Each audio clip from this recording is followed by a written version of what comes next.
Hello, everyone, and welcome to today's SANS webcast.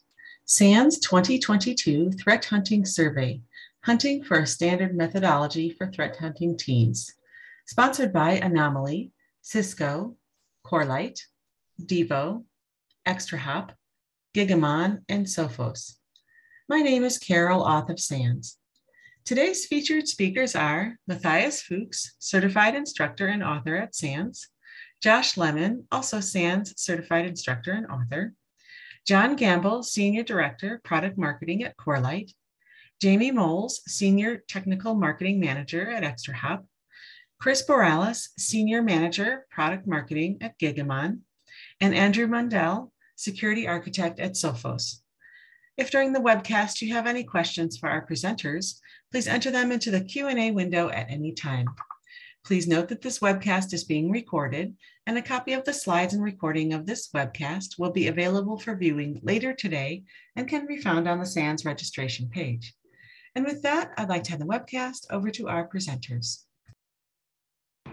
Thank you very much, Carol, and thank you all for joining us today or for watching the webcast later on if you're watching the recording of it as well. We really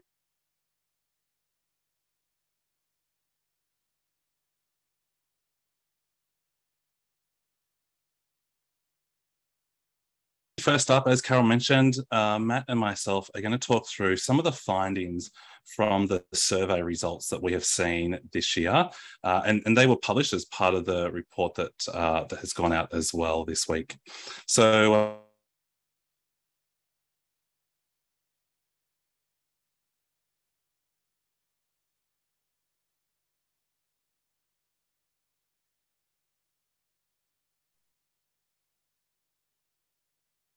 of Investigations and Intelligence over at InfoGuard AG, spread across Europe.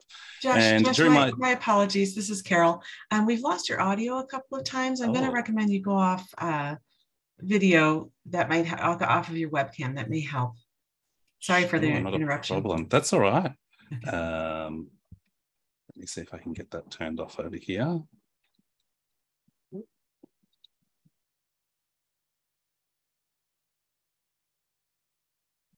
I might not be able to do that because I've got screen control at the moment.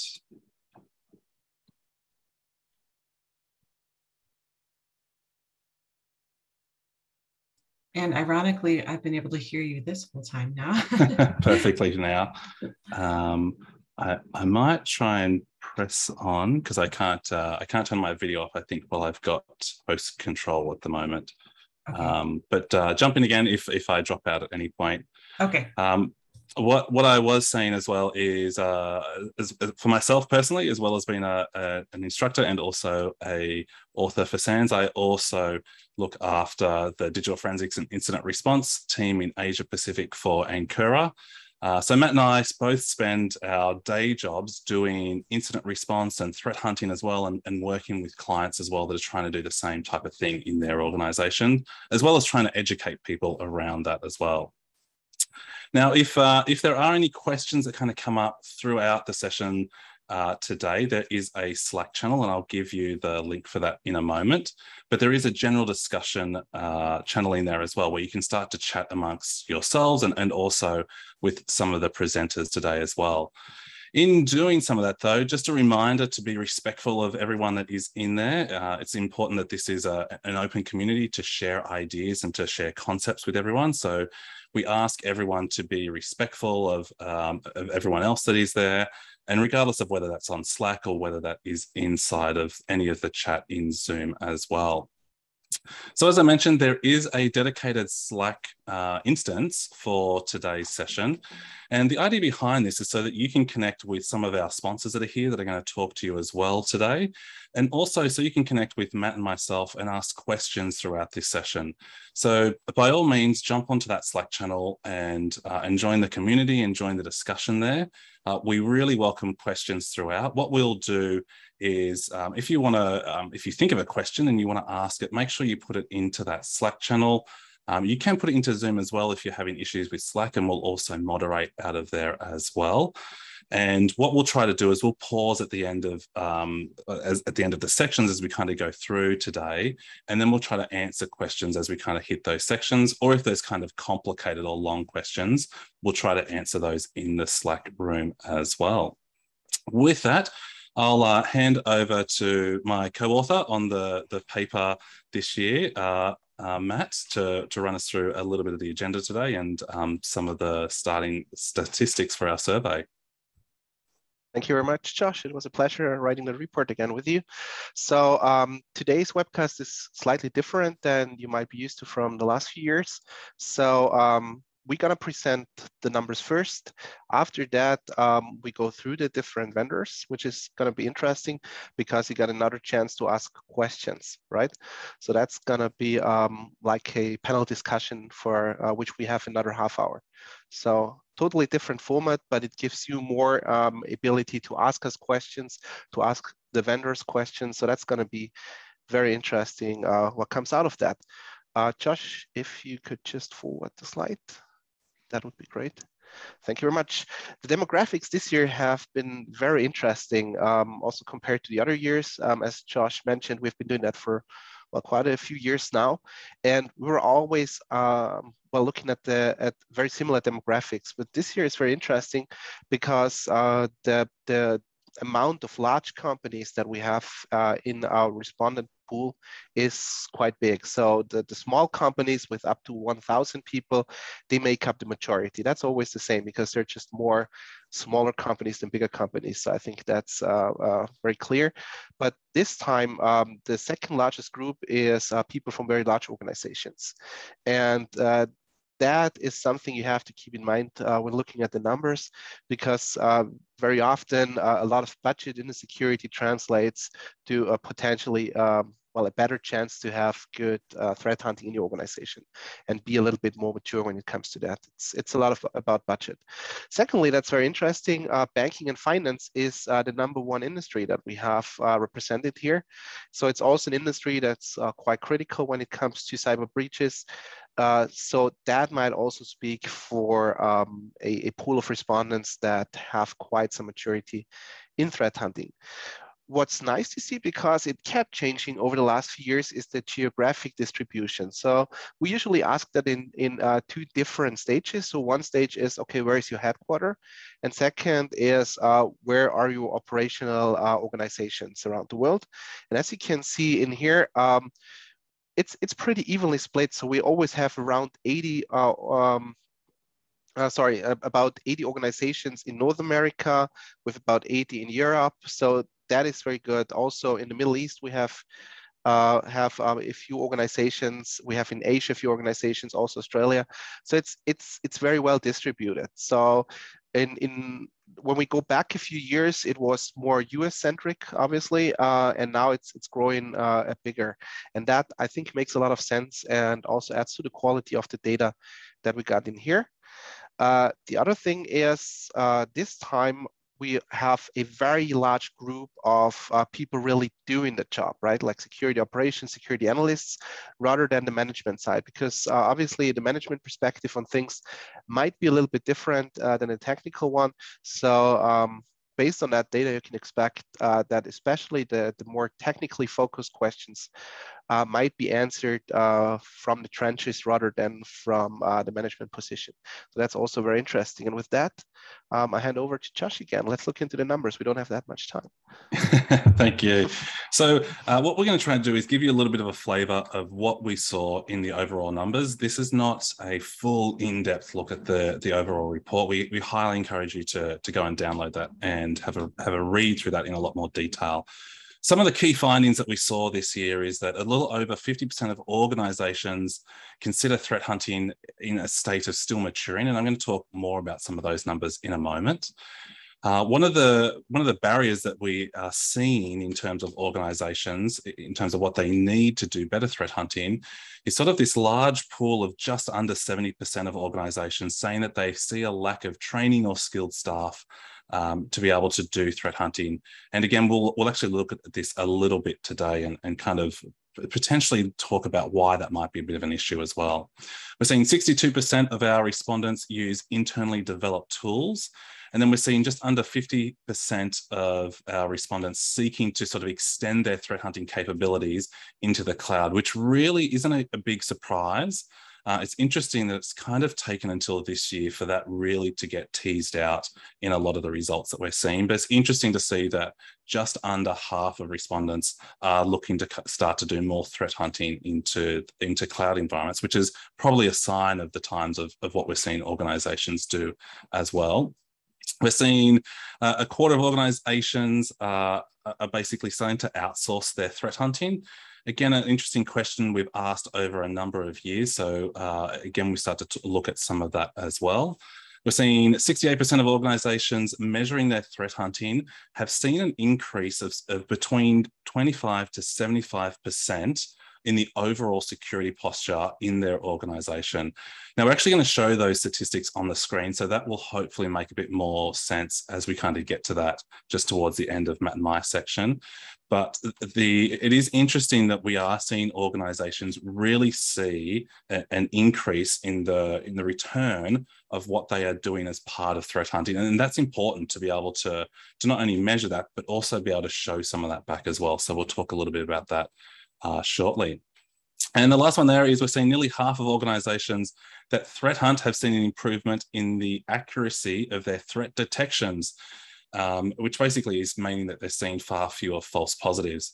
Now, as someone who helps organizations build SOCs, as someone who has worked inside of organizations who have built a SOC to start with or run internal threat detection teams, getting those threat detections to be more accurate with less false positives is a continual task. So it's interesting to see that that threat hunting is seeing a decrease in false positives and starting to see more accurate threat detections. And we'll talk briefly about that, but we do go into more detail inside of the report itself as to why that might be more the case. So moving on, talking a little bit about maturity of threat hunting. Now, as Matt mentioned, we've actually been authoring the report now since 2020. So we've been doing this for 3 years, including this year. And what we've also tried to do is start to look at some of the differences between those years. So you'll see that we're seeing just over half of the organizations say that they are still in that maturing phase of threat hunting inside an organization. And you'll see the numbers have moved a little bit from the last year's results. So you'll see that people don't necessarily think that they're in that mature stage so much anymore, and that they're starting to see that they're in that more maturing stage as well. It's kind of grown quite significantly since last year's results. Now, one of the reasons behind that could be that organizations are starting to understand that threat hunting is kind of this ever-evolving skill set inside of an organization, or this ever-evolving task in an organization. As our threat actors evolve, so do our techniques for doing threat hunting and for trying to catch those adversaries inside the environment as well. So that's likely why we're starting to see some of those results shift a little bit into more of that maturing stage. Of course, it is hard. We obviously don't have the exact same people filling out the results or filling out the questions every year. So there could be a little bit of a shift in the spread, as Matt kind of mentioned a moment ago, that we're seeing a better spread across the globe as well, which might be starting to see a more accurate picture of that. So we also ask, what are some of the barriers that organizations are seeing when it comes to doing threat hunting? If they're saying they're still in that maturing stage, or they're still trying to build out threat hunting, what are some of the barriers that would push them further ahead?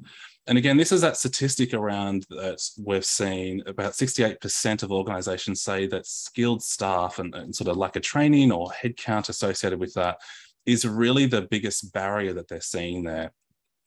And that kind of half explains I guess, sort of the second, third, and fourth result there, which are almost kind of very closely tied together in terms of the results from them. But when you look at things like a lack of defined processes or budget constraints or limitations on tools and technology, that kind of makes sense. If you don't have skilled people who know what tools to acquire or know what tools are needed to do threat hunting, it would make sense that they are struggling to find tools, or it would make sense that they're struggling to write a defined process if there aren't skilled staff who know how to do threat hunting inside of an organization. Then from there, we also started to look at specific tools, and I'll hand back to Matt for that one. Yeah, thanks. Tool part is usually my part there. And as Josh mentioned, we've been doing that for 3 years, and we've been trying to track how it developed over the years. That comes with a few upsides, but also with downsides. The upsides are clearly seen in trends, but the downside is we cannot change some of the questions too much, because then we can't compare them any longer. And this is one of the questions where we might have some reasons to change a few things, but on the other hand, we would lose the trend immediately. Just to go into that a slight bit here, these have been the categories for the last 3 years as well. So, and we keep it like that. We were always asking from a tool perspective what people are currently using. So obviously it can be a combination of all of the tools if you want, or a few of these tools. That is important to understand. No one usually uses just one tool to do these things. And secondly, we also ask what was added to their portfolio in the last 24 months, because that is also interesting to understand some sort of a trend in there. So our categories here are artificial intelligence and machine learning, specifically for hunting in that regard. Also the in-house developed tools, I'll get to that in a moment. Open source tools, so it's something that someone developed, but it's not necessarily in-house only. Then hunting platforms that are specialized for hunting. And the majority of people usually responds to the next category, which is automated alerting tools, because they just have that anyhow, right? And that includes SIMs, obviously, but also IDS and IPS. And what I have to clearly say, because we had quite a few discussions on that, that also includes network-based detection mechanism, right? So that's not just for endpoints, that's for everything. Same goes for a SIM, because it depends on what data you put in there, right? And where that it's coming from. Also, we have endpoint detection and response there, obviously, because it gives us visibility on the endpoint. And then we have the threat intelligence part here, where it's about getting the threat intelligence into action, because that requires you, especially if you do hypothesis-based hunting, that requires you to have a good feel about how that attacker that you probably faced with works. Okay, so looking at the pure numbers, I already pointed out that the very classical tools that most organizations will have the majority in here. There's still growth, as you can see, because apparently 30% of our respondents only added that in the last 24 months, or at least some of the tools, which is something that we do see also, especially in mid-sized companies and smaller companies in my day job. So they just start to keep adding additional tools like EDRs. So they probably come from SIM, go to EDR, and similar stories happen all the time. Another noteworthy thing is that we have 62.4, so almost like 2/3 of the respondents who use customly made tools, which is something I personally also like to do from a analyst perspective. From a management perspective, I see in my teams that it gets harder and harder to sort of own the tools, because usually those tools are assigned to a single person, to a small group of people. When you lose those people, no one can use them any longer, right? Because usually they are only very scarcely documented. So having those tools can, get you in a very bad spot. On the other hand, it also adds very much to your sophistication if they're done right. So, every corporation is different. So in that regard, there is no one size fits it all. So you can augment where other tools leave some spots open, but try to freeze that kind of software to your organization. Don't bind it to a single person. That will come out bad. What surprised me a little bit is, as you can see in the artificial intelligence machine learning part, we have a saturation of about 50%, right? Half of the organizations that responded have something like that. But at the same time, it's at the smallest percentage when it comes to growth over the last 24 months. So apparently there is still room to grow compared to other tools, but at the same time, currently it's not working out too well. So that means that, well, either organizations that sell those tools are not transporting very well what their benefit is, or the customers don't really understand it at this point, or there's still some room to improve. We can't tell based on the numbers which one it is, because, and that is not in the slides, but it's in the report, the satisfaction level for these tools is as high as for other categories in here. So that's important to understand. So those are just the key takeaways, but keep one thing in mind, and we keep having that in our survey, a fool with a tool is still a fool, right? So you need the right people to operate that. Otherwise, well, it's probably not very valuable to you. So Josh, that would be correct. I couldn't agree more. There's no point having a really good tool if you're not quite sure how to actually operate it or use it. All right. So the other thing that we focused on this year for the first time was more detail around what methodologies organizations were using to actually go and conduct threat hunting. Now, this is actually, when we looked at results from previous years, we realized that this is actually a pretty key component to a lot of the other questions that we actually asked. Like, understanding how mature you are obviously kind of leads into whether you have any type of methodology behind that, or understanding how you're measuring success in threat hunting often relates to whether you have some type of methodology that you're actually measuring that success against. So this year we actually asked people quite explicitly, all right, like, are you doing some type of, or do you have some type of methodology related to how you're doing threat hunting in an organization? Surprisingly, we're seeing 3/4 of people who actually say they have some type of methodology inside their organization, which is amazing. I mean, it was a little surprising to see the number was so high, but it was really good to see that people had thought about this and thought about actually putting something on paper around what they're doing from the perspective of threat hunting. Now, we actually spend quite a lot of time talking about this in the paper, so I recommend you go and take a bit of a look at it. One thing that we also asked as well, and it's probably something that we may actually try to explore in future years, is around what methodologies people are actually using as well, which is kind of a harder thing to ask in a survey form. Now, we did ask that question in sort of a free text form, which meant that we had a huge wide variety of different responses. So we kind of had to categorize some of them together.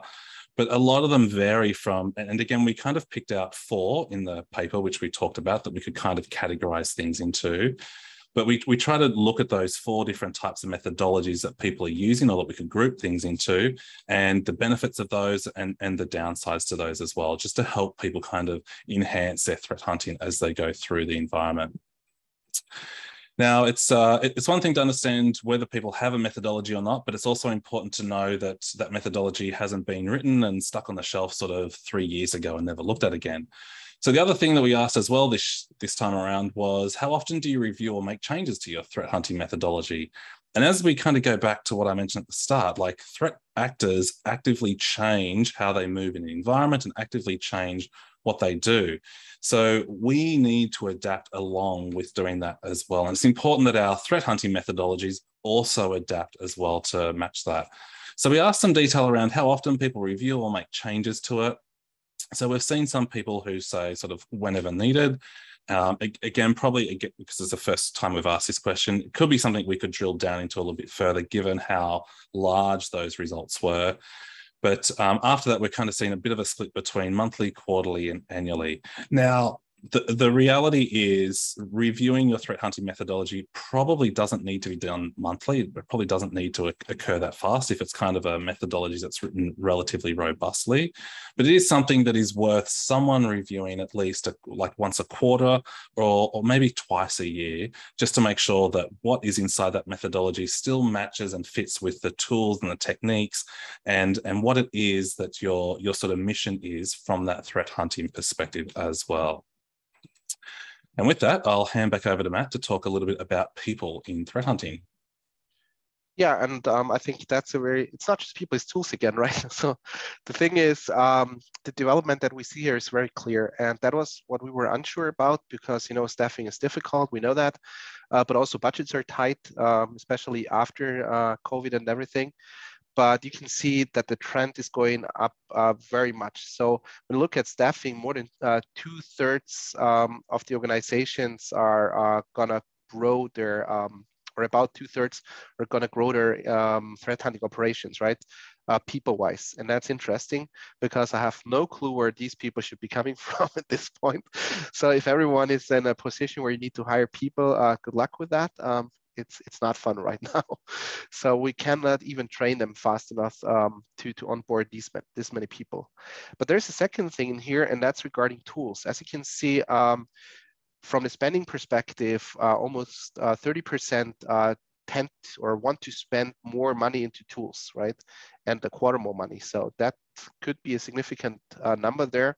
So I guess it's a good time to come out with a good tool, to tune your tool, to be more supportive for threat hunting, because if what the respondent said is right, there is budget around that can be spent on these tools.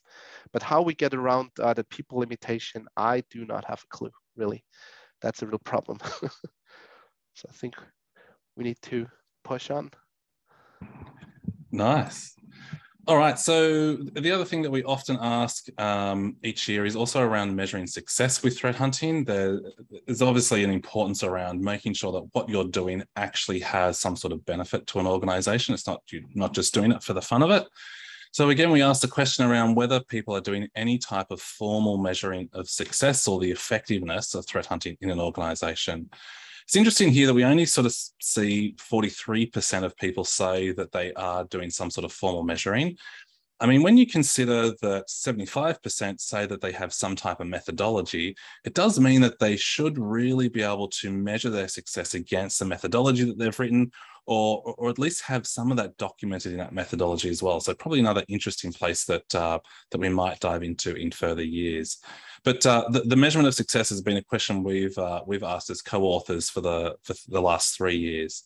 So of those who said yes, they do some type of formal measuring of success, we then actually started to ask them, all right, well, how much improvement are you seeing to the overall security posture inside of your organization? And it's been an interesting shift because we asked the same type of question last year. We can actually graph these together this time around to see this. Now, thankfully, we're seeing a significant amount of people who are seeing some type of improvement in their security posture for their organization this year. Overall, that actually indicates that we're actually seeing 85% of respondents see some type of improved success or improvement the security posture of their organization. So that's a really good outcome that we're seeing as part of it, and also really goes to show that that doing threat hunting can really have an impact in an organization. So it's really interesting and really nice to see that as well. It's also kind of interesting. It's kind of fair that we also show the negative side of the results as well. Like we need to be transparent in the findings that we have as part of it. But we do see that 10% of respondents say that they saw no change, which is kind of interesting. Again, might be interesting in future years to understand why that is more the case. But again, this could be part of an issue between knowing exactly how to measure that correctly. Again, with the disparity between how many people are measuring success and how many people have a methodology, maybe we're seeing some issues with that. And then also 5% of respondents say that they saw a negative impact on the overall organization security posture.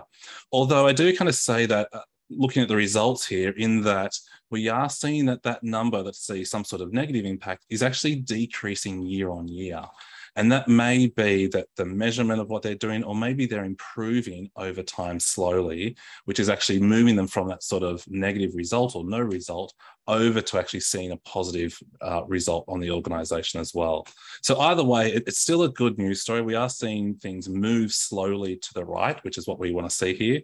And also the fact that 85% of organizations that are measuring threat hunting are seeing some success is a brilliant statistic, sort of either way that you look at it as well. The other thing we started to ask this year, in a little bit more of a formal way, is around what success you're actually seeing as part of this.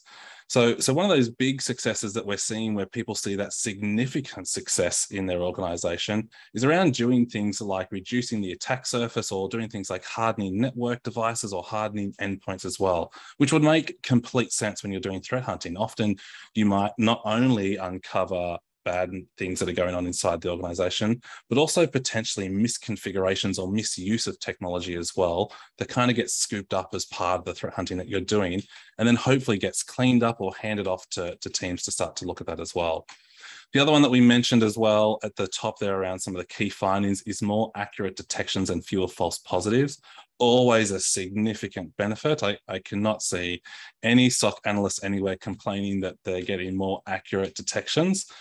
So that is always a good thing. Having your operational staff focus on actual things that are true positives that need to be investigated is a huge win for organizations as well. So it's really good to kind of see those measurements of success and where people are seeing success inside of their organization as well. And again, we talk more about this in the report in a bit more detail. So with that, I'll hand over Matt to kind of talk about some of the key takeaways. And what I might do, Matt, while you're running through this, I might start to look through the discussion channel and start to kind of check out any questions that we can kind of raise there and go through. You're second to that. I already responded to most of the questions. Oh, perfect. What I've managed so far. I'm assuming that means you've left me all the hard ones to look after as part of it. No, but you could have like a different opinion on things. So that's true, nice. Interesting as well. So I've got about 1 minute for the key takeaways here. So just a few factors. I'm looking at the 3 Ps here because funny enough, this is exactly where we see our trends here. So first of all, we see the people trend, so we need more hunting teams. That's a very clear trend, as you saw in my last slide. So a lot of people are going to be hired if they are available. Second is process. So 75% claim to have some form of methodology, which I, sort of put into the process part because I think it works out that way. And the third thing is product. So organizations already invested in tools, but also keep investing in tools. So we have all 3 of the P's here. If you align all of these, the chances for success are quite big. We got another set of questions in there. It's in the report, but not so much in the slides. We also asked how the tools influence how organizations hunt. And that is something that does happen. So that means that people get a tool thrown at them and they need to work with that. If you have to do that, be sure to check out that you form whatever you want to get out of the infrastructure first. So be sure what you want to have first, and then check out how to get it with the tool. If the tool doesn't get it for you, well, then probably it's the wrong tool. But don't do it in that way that you say, okay, the tool can do this and that. There's that auto hunt button and it does all the hunting for me. That is usually where you should get suspicious, right? I mean, then you're probably not in the hunting space anymore. And the last thing is apparently COVID did not have such a negative aspect on staffing. That's also interesting. And with that, sorry, I'm 2 minutes over, but I think we can compensate it with the panel. With that, I think we can switch over right into the next presentation, if that works for you, John. Yes, thank you. Oh, cool. Can you hear me? Thank you. Yeah. Excellent. Thank you.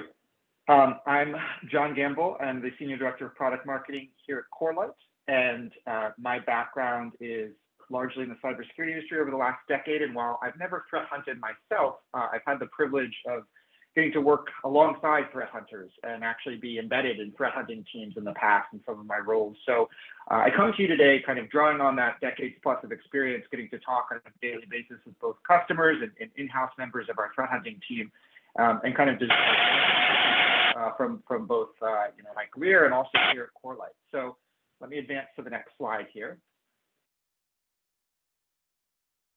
I want to talk to you today about the network. And I think, if there's one point from our section, for Corelight section, it's to make the case for not. John, excuse me. I'm not sure if this is just on my end, but I'm hearing an audio issue, some kind of static. Okay, let me disconnect my headset just see okay. if that helps. Thank you. Carol, does that make a difference? Much better. Thank you. Okay, headset issue. Thank you for catching that. Yeah, and again, if I want to convey one thing in our section today, it's about not overlooking the network as a source of information in your threat hunting journey. And I'll talk more specifically about what that means and some of the strategies we've heard from our customers for addressing it. But here at Corelight, we're obsessed with the network, and we really think it's a fundamental part of maturing your organization and your threat hunting journey is really understanding what's happening on your network. A little bit about Corelight, just so you have context. We offer an open network detection and response platform, open because it's comprised of open source technology under the hood. The history of the company actually comes from that world. Our co-founders are kind of the maintainers and inventors of open source Zeek, a network security monitoring tool you may be familiar with, formerly called Bro. And we also work very closely with the open source communities around the world that help build and maintain these systems that our detection platform runs on. And the lessons that I'm sharing with you today are drawn in large part from our customer base around the world. We tend to skew towards very, very large enterprise that are very mature, large SOCs, mature threat hunting programs. Some have had threat hunting programs for years or even decades in some cases, in government cases. And so, it's a great kind of learning path of where you can get your organization to eventually. Taking the first step obviously is important, but some of the things we've learned have been honed over years of iteration and learning from some of our customers who've been threat hunting for well over a decade in some cases. And what we kind of hear from them, if I were to distill it into 5 elements, is there's really 5 elements kind of threat hunting readiness. Evidence or data, which is your attack surface, right? As a threat hunter, you need to understand what your attack surface looks like, and that's how you validate your hypotheses. Tooling, people and process, threat intel, and automation. I'm just going to double click on evidence today, but I'll mention quickly on people and process. You saw in the SANS survey results that one of the key barriers, one of the top two key barriers actually to threat hunting readiness was lack of people and defined workflow and process, that bucket right there in the middle. And I pasted a link in Corelight's Slack channel for this webinar, linking to a GitHub page where you can download our free threat hunting guide. So it's a network-oriented threat hunting guide. It's 30 pages of technical, practical goodness of how to get started on your threat hunting journey from a network perspective. It's distilled from kind of our in-house experts as well as our customers. It's a fantastic free resource, and it can really help you both on the people and processes front. It can take you kind of from 0 to 1 from a network perspective about how to think about and approach and actually implement some threat hunting procedures in your organization. And it gives you the process to do that in a sequential manner. So I would really encourage you to take a look over there on our Slack channel. I've posted it. It's a downloadable link from GitHub.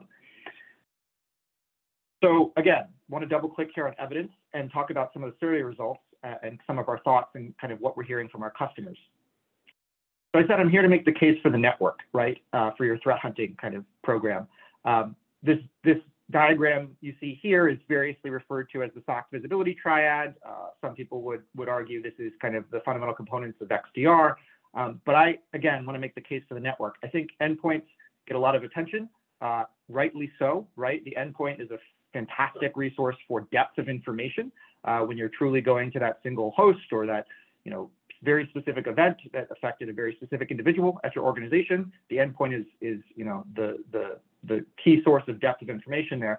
But the network should not be overlooked. And the network is actually kind of really excellent and excels from a breadth perspective, right? It's getting a lay of the land across your organization, looking at patterns across time, across segments of your organization.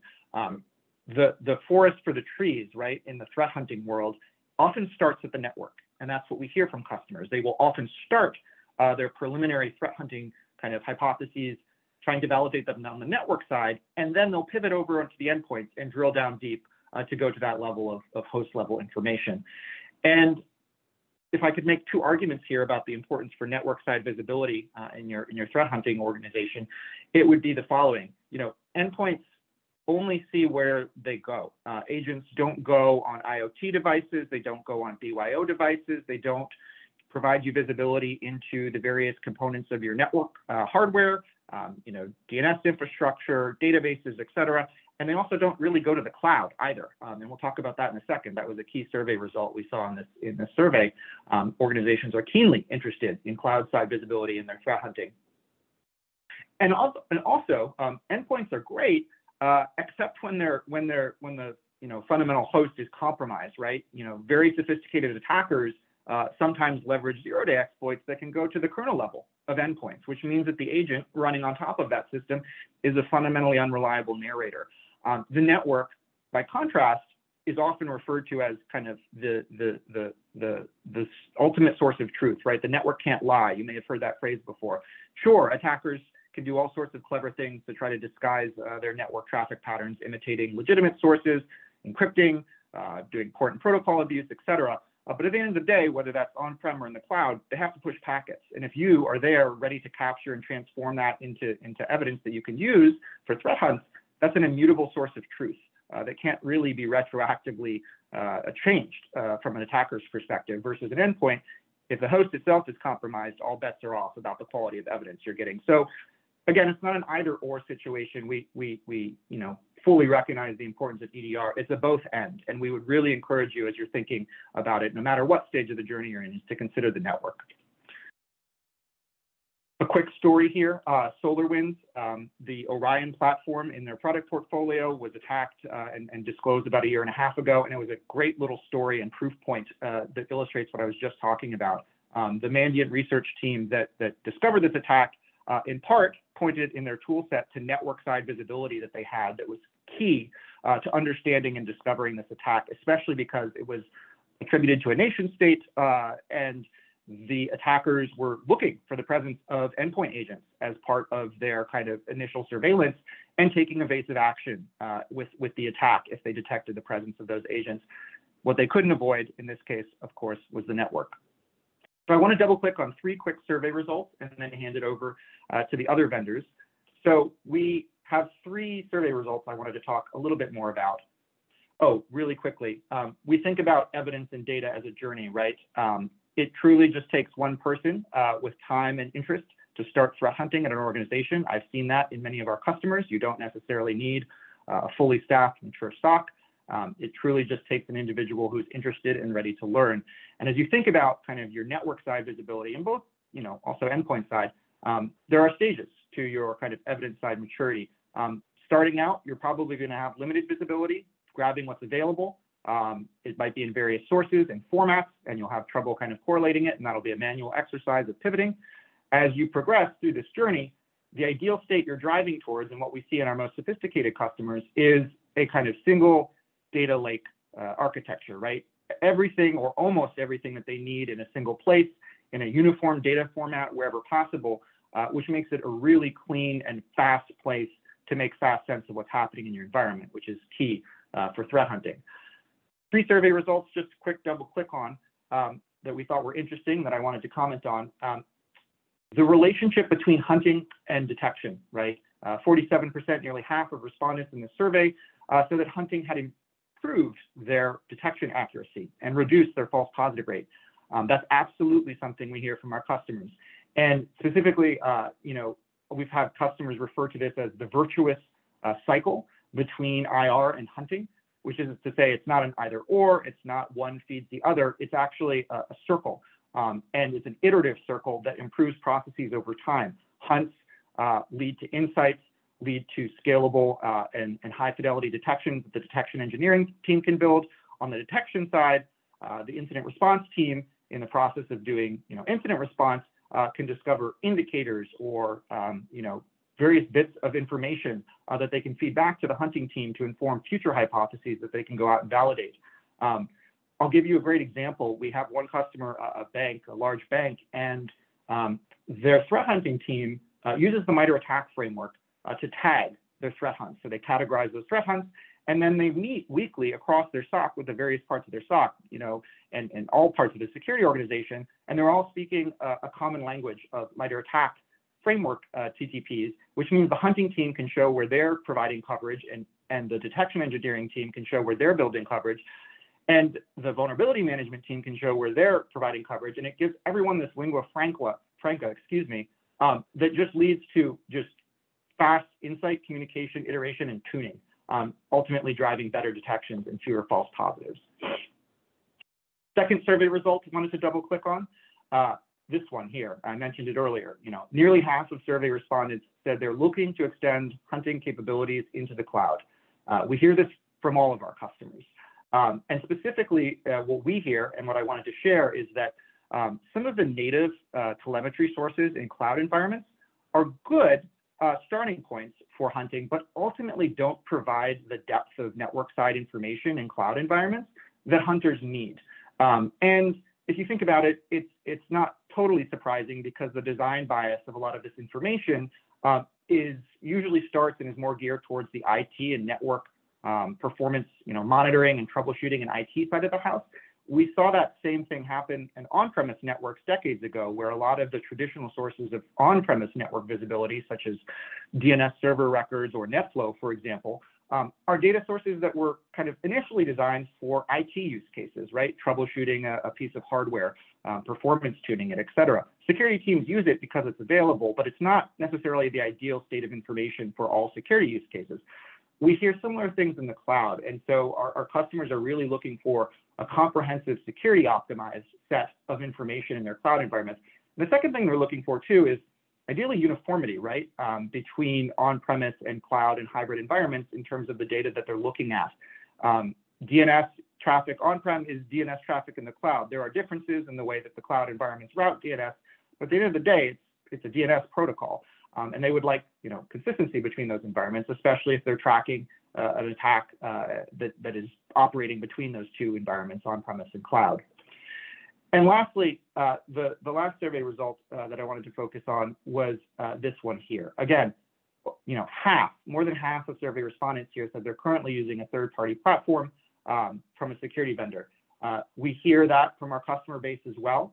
They want SaaS, based access to their information so they can threat hunt. They want it to be scalable. They want to be able to run searches that can scale across days, minutes, weeks, months worth of historic visibility in their network.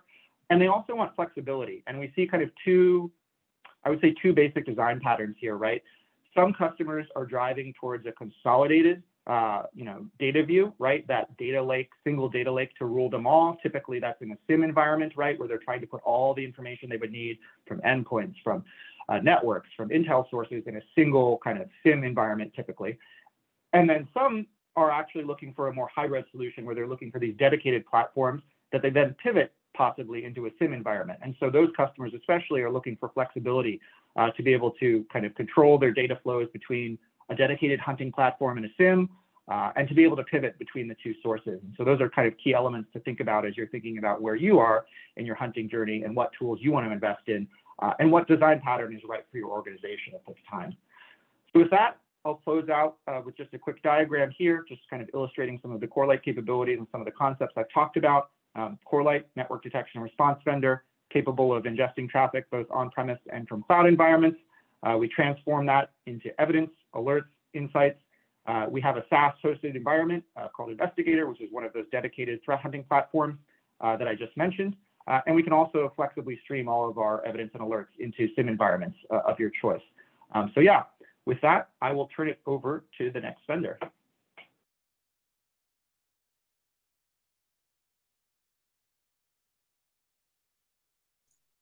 Okay, thank you very much, John. Very interesting to hear from another NDR vendor, your thoughts on this side of things, and it validates a lot of our thoughts as well over here at Extrahop. Guys, thank you very much. My name is Jamie Moles. I am a technical marketing manager here at Extrahop. Again, we also have a Slack channel that you guys can jump in after we've gone through what I have to say, and I'm happy to answer questions in there. This was an interesting survey for me. So let me just jot the slides along.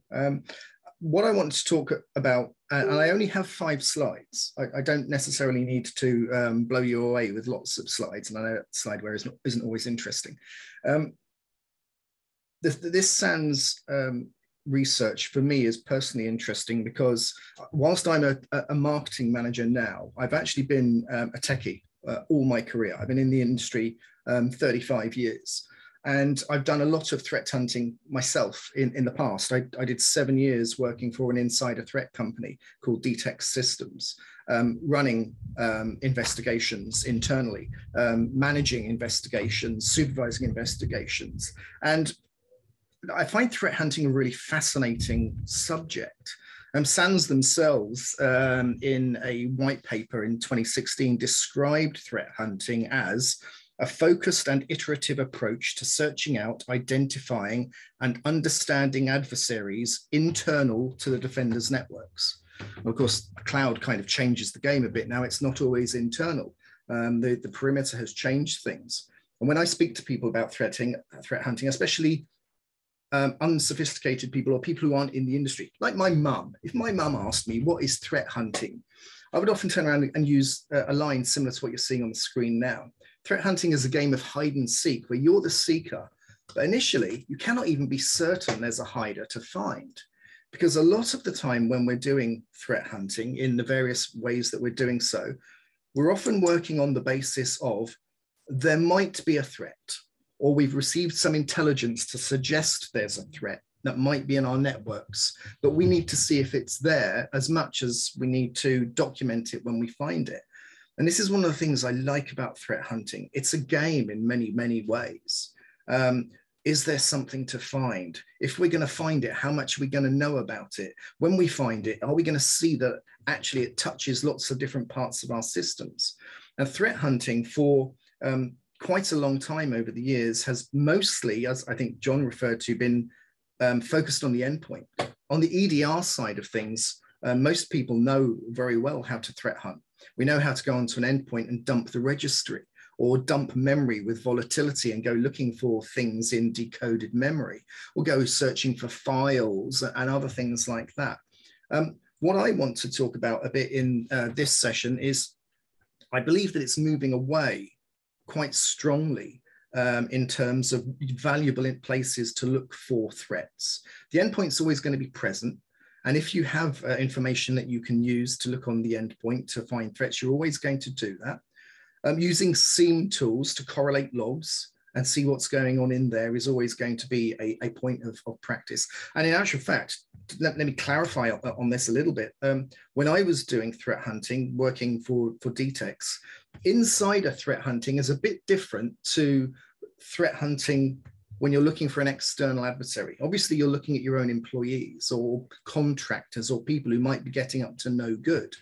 And most of the time back then, we were using an agent on machines that would be catching local machine context specific information, feeding it into a relational database, and then processing that relational database. So I have done many, many hours and days just going through logs, looking for clues that might tell you that someone is doing something that they shouldn't be doing. And these logs would typically contain information about files accessed, applications executed, internet sites accessed. But actually, interestingly enough, one of the data points that we used to collect that gives you very, very interesting information and very, very specific information was we used to capture window titles. If you think about where that might be useful, imagine someone going into a browser and pulling up a private window, trying to hide their browsing activity so it's not stored in the local browser cache. But the window title still tells you what they're accessing. Threat hunting isn't new. I was doing this 15 years ago, but it has changed over time in that the kinds of threats that we need to worry about, the data sources we use to look for threats, and the tools and information we use to drive those investigations have matured incredibly over the past decade or two as it's building up to the situation. And it's interesting looking at the SANS report and the survey to see that the tools that people are using have got better. It's not just a case of trawling through logs anymore. Custom tooling is a huge part of what people are doing. 62% roughly, I think the report said, which is not surprising. having scripts go through logs, processing regexes for things that you're interested in doing, it's trivial and easy to do. And the fact that there's still roughly 40% of open source tooling being used out there actually goes to show that threat hunting as a field has largely been driven by individuals building up their own expertise and then sharing it with other people on the internet. If you go out and search for threat hunting vendors, you're not going to find very much in that space. But you are going to find lots of us, like us at XTOP, Corelight, and some of the other guys you're seeing on here, who have come to recognize that threat hunting is an interesting space. It's a growing space, as we can see by the maturity levels that report tells us are happening within people who are doing active threat hunting. And as such, it's a place where we pay attention to. Now, one of the interesting things I found when researching for this particular webinar is there's often crossover and confusion sometimes between things like threat hunting and incident response and cyber threat intelligence and things like that. And it's not surprising because there is overlap between these various areas. If we look at intelligence, that's often used to feed into threat hunting, because often the start of a threat hunt investigation is you get an indicator from outside the organization. And this is typically what we see in the threat intel space. This is the kind of things that people are going to be hunting for. Interesting IP addresses and domain names, obviously, if they're concerned about the possibility of command and control traffic going out, and that's something they're looking for. File hashes are a very, very classic indicator that are looked for in threat intelligence and threat hunting scenarios. Have someone deployed something in my networks that is a problem that I need to find? If I'm doing ad hoc threat hunting and I come across a binary that shouldn't be in my networks and I don't know its provenance, and I worry it could be elsewhere in the system, I can get the hash out of that really easy and share it with the rest of my team. And then we can go searching for that hash across the rest of my network to see if it's anywhere else in the organization. And of course, when it comes to malware type threats, that the threat hunting that can be done and the threat intel that's provided by corporate organizations tell us things like registry keys and file names that are worth looking at. But it's also worth taking into account OSINT, open source intelligence. The ability to go out and grab that kind of information and go digging is not to be underestimated. I say all this as someone who for quite some time was a threat intel skeptic. And I'll tell you why I am a threat intel skeptic in a lot of ways. I used to work for a sandboxing company. And whilst I was working there, we did a survey on threat intelligence. And what we actually did was we went out and we gathered threat intel from numerous different sources, various different vendors, various different certs for countries, and various other organizations who provide TI. And the one thing that shocked us more than anything when we looked at this data was there was so little crossover from them. This vendor might have this threat intel, this vendor might have that threat intel, match the two of them together, and there was little in the way of crossover. And the implication of that is simply that if I want good threat intel, don't I then have to go and buy everybody's threat intel and then try and use that somehow inside my organization for threat hunting, which means I've got massive amounts of data coming from numerous different sources, which is just going to make my threat hunt exercise an absolute pain. And so that is not the right way to go. And so whenever I've talked about threat hunting, and particularly using threat intel threat hunting, and I talk to people who say, what should I use? I always give a simple bit of advice on this. You need to make sure that the data you're using and you're feeding into your threat hunting exercise is relevant to you. So if you can, if your organization can do this, and if your countries support this and your industry supports this, first of all, get your data from your country's own computer emergency response team, or here in the UK, the National Cybersecurity Centre. have a subscription that can be done to get into that. And CISA in America and various other countries have their own organizations who can provide geographically relevant threat intel. Who's attacking our country? Then, if you're in a specific industry like finance, go and speak to your regulator. If most regulators have information that may be useful for you in your internal threat hunting exercise. Does your industry have a special interest group? A while ago, I was dealing with quite a few venture capitalists and other capital-based organizations. And a lot of them had their own special interest groups where they shared info. Who's targeting us? And if we can share this information, we can protect each other as a group. Then go to specialist vendors. Now, go to like your Recorded Futures. If you are a FireEye customer, get their threat intel. At ExtraHop, we provide threat intel for free with our product.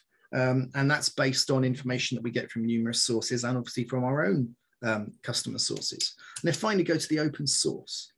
Try and narrow down the data that you are using to drive your threat hunting exercise so that it is as relevant to your business as possible. Don't start with open source because that's going to be a wide open field that's going to be very limiting in value to you. But start with things that are relevant to you. Now, when we actually start looking at threat intel and look, it's not threat intel, sorry, threat hunting, most people, as I said, have been looking at logs. And most people have been looking at the endpoint context. My colleague at Corelight raised the idea of looking at the network. And I have to say that he spoke a few things in there that I absolutely concur with and that we've been saying at XTOP for a few years now. The network is a golden source of truth. Absolutely. The network doesn't lie.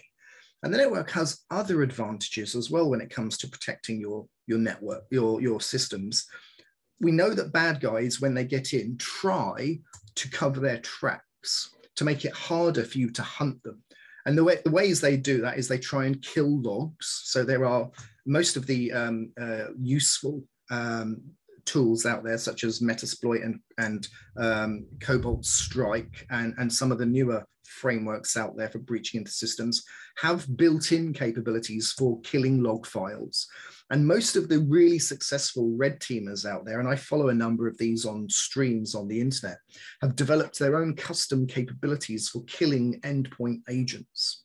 This means that if they're successful, then your footprint for threat hunting and finding them, or the various breadcrumbs you could find, is drastically reduced. But what's the one thing they can't turn off? They can never turn off the network because they need that to find what you're doing in the systems, and they need that to control their own movement through your systems. Now, the problem is the network is bloody awful if you're just trying to manually do threat hunting. What you're seeing on the screen here, this is a Wireshark dump of someone attempting to use PSExec. Actually, it's PowerShell remoting. It's the PSExec module in Metasploit in order to remote launch a service. This is traditional lateral movement. And as someone who's doing threat hunting, trying to work through the network, looking at this kind of data to do your job is going to be really painful. And in actual fact, if you've ever done any Wireshark diagnostics on a network or trying to find a problem on a system or trying to do threat hunting, most times with Wireshark, you're going to try and capture a tiny amount of information, 30-second burst of data if you can. And you then spend minutes applying filters, trying to clean it up and only get to what's useful to you and what you need to look at. It's really, really painful to do manual network hunting. But nowadays, with network detection and response tools such as ExtraHop, you will find that life becomes a lot easier. NDR is a technology that's really been born out of three primary technologies that we were talking about in security and infrastructure 10, 15 years ago that have matured over that period of time and given us a foundation on which to build strong capabilities. The first is the ever-increasing speed of Ethernet, fast Ethernet. The more data you can process, because the more data you can look at, the better your abilities to threat hunt in network traffic. The problem is that if you're extracting useful information out of packets, you need somewhere to put that. And that's where big data, the second technology, comes into play. You really wouldn't want to do extraction of useful information out of packets and store it in a relational database. That would be awful for searching and so slow. But Google BigQuery, as an example, is really, really fast. And if you take useful layer 7 data, so transactional data, and everything down to layer 4, maybe even to layer 2, out of packets and store it in a transaction store or a records store, you've got a really good source of information on things that are happening in your network. The problem is, if you're looking at a very, very large network with huge amounts of devices and numerous protocols, that's going to be a big store. And you're going to get back to the old problem of it's too much for humans to look at. The solution to that is the third technology, which we were talking about, and which this SANS threat hunting report itself says most people are starting to use. That's AI, or specifically machine learning, which really is just very, very sophisticated automated data searching. AI is a fantastic tool. Take those three technologies together and use them to look at the threats that are in your network. And the various threats that you can see I've listed here on the system. So privilege escalation from the network, command and control, internal reconnaissance, unauthorized access to systems. Lateral movement in particular is one that I'm always being told by various CISOs they have a problem with. That and data exfil, being able to get those automatically detected for you is an amazing capability. And having that transactional record store so you can go and do it manually is absolutely the way to do things. I'm probably going to wrap up now. Oops, hold on, one slide back. Machine learning, I'm just going to wrap up on that and say that I'm a strong advocate of this technology. You can take, and look at the graphic on the left-hand side, you can take a very, very messy network. You can use ML to categorize the data in that network, correlate it, store it in a record store, and then do completely automated device discovery and classification, protocol discovery and classification, understanding what's normal in that network and what's not, and use that to give you unprecedented levels of visibility into understanding your own network, definitive insight into what's actually happening on your network, and unlike looking at layer 4 solutions that will give you metadata around things that are happening on your network, by looking at layer 7 transactional data, you can, instead of just having insight into what's happening on your network, you can come to conclusive and immediate answers about threats that are happening. That's it from me, guys. Thank you very much for listening. I'm going to be in the Slack channel, and I'm now going to hand over to your next vendor.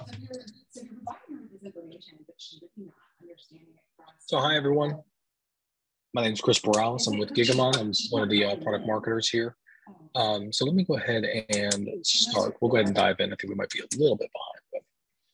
But, so really what I want to talk about today, much like my, my colleagues previously, we're going to be talking a little bit about how we can leverage information from the network to help enable this threat hunting capability. But we said what I like to do is sort of we have a little metaphor. This presentation is sort of usually part of a longer presentation that I give regarding sort of this judo concept where we're using our opponent's strength against us. We really talk a lot about adversaries are lingering on networks longer. How do we use that? How do we use the information that they are how do we leverage what they're doing on the network against them? And how do we use that to our advantage? So a little bit about myself. Like I said, my name is Chris Morales. Let me see here, it's not clicking through. Let's go ahead. All right. So currently, like I said, I am at Gigamon, but previously I was the Director of Security Awareness and Education at Discovery, a large media company. But then before that, I was at FireEye Mandiant. And I've been sort of in the technology industry for my entire career. Received my master's from George Washington. Now, when we talk about, we're talking a little bit about, how we sort of change this philosophy, right? How we, instead moving away from perimeter defenses and how we sort of help use the network to our advantage. So when we talk about historical defenses, what better way to visualize that than to look at a medieval castle? Really, we see this entire engineering outfit that was created to deter invaders from getting, to try to keep the bad guys out, so to speak. So we had things obviously like moats to deter burrowing underneath. We had towers, arrow slits, walls, all of these defensive capabilities that were created in order to keep the bad guys out. But as time went on, obviously adversaries got better. They could then thwart these defenses. So, I think it's very easy to draw similarities between this approach and today's cybersecurity. And that's why we want to go ahead and sort of change that model a little bit. And obviously we're talking about proactive hunting here today. So what do we talk about, what is proactive hunting exactly? I think, we've gone over this a lot through the presentation. But first and foremost, proactive hunting really positions these organizations to, we want to be able to formulate a hypothesis. We want our analysts to be able to, they should know their environment the best. They know where to hunt. They know where things should be located. They know what sort of the normal baseline is. I did see one of the questions in the Q&A about how do you know your baseline is accurate? Well, that's where you partnering with IT, partnering with your network operations teams, so that your organization or your SOC teams know what that baseline really looks like. So we'll get to that in a second. But when we talk about proactive hunting, really it starts with this hypothesis. What is a hypothesis that needs to be, what's that string that needs to be pulled a little bit? Once the string is pulled, you need to conduct that search. You need to do the research, see what's going on the network. If that hypothesis is unproven, you're going to head and go back. Formulate another hypothesis. And once if it is proven, this is where we need to move on and actually conduct the incident response. So if it is proven, we'll pivot and expand the scope, maybe look at other indicators, incorporate things like threat intel, see if we can sort of correlate this information, make sure that it is accurate, that this hypothesis is accurate. We are seeing an active incident here. This is when we'll pivot to incident response and then maybe develop new detection content. And then so that we can ensure that this doesn't happen in the future. So this is what we define as proactive threat hunting. I think we've also seen some recent Forrester research that also says, sort of ties into this proactive threat hunting.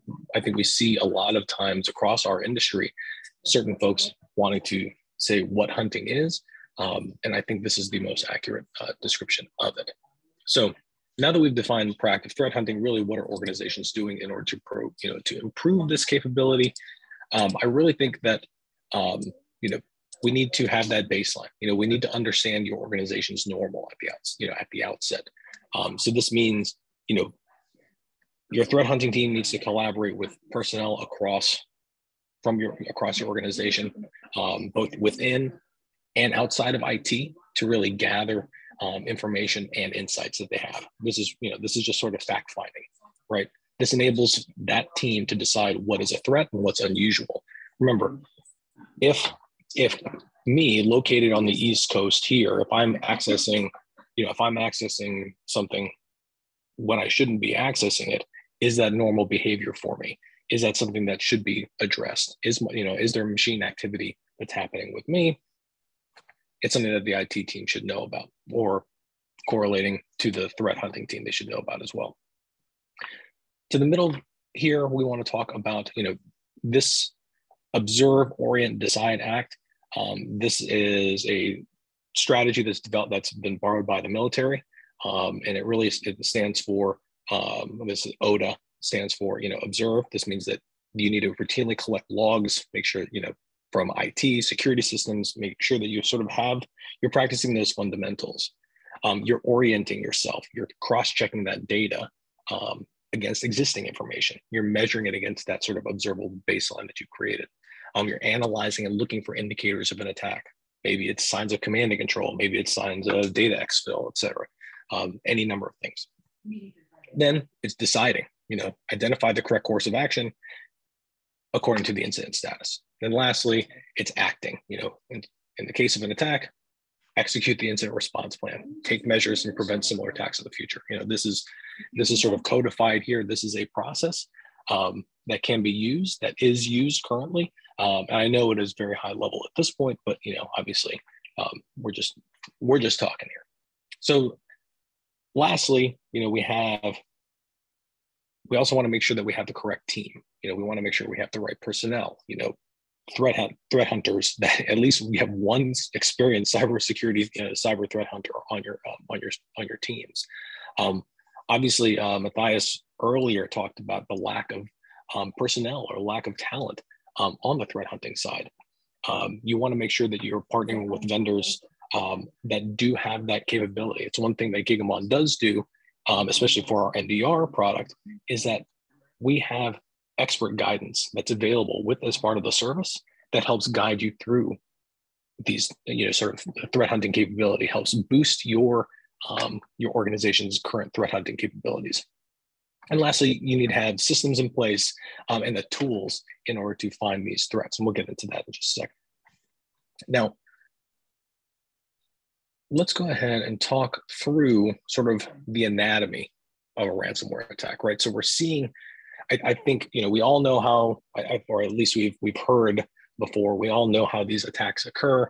Obviously, if we look at step one, that breaching that perimeter defense, I think as far as, a network detection and response tool like Gigamon offers, or even for most people know that Gigamon does provide networking tools, we can't do much for that first step in the attack here.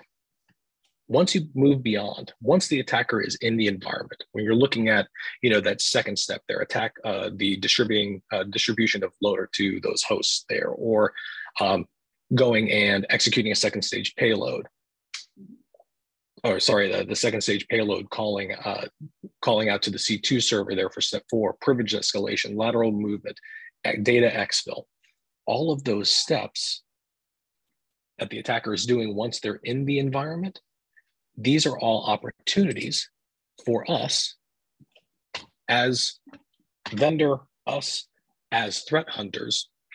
Each of these is an opportunity in that life cycle in order to prevent the attack before, in the case of a ransomware, before the extortion happens or before your files are encrypted.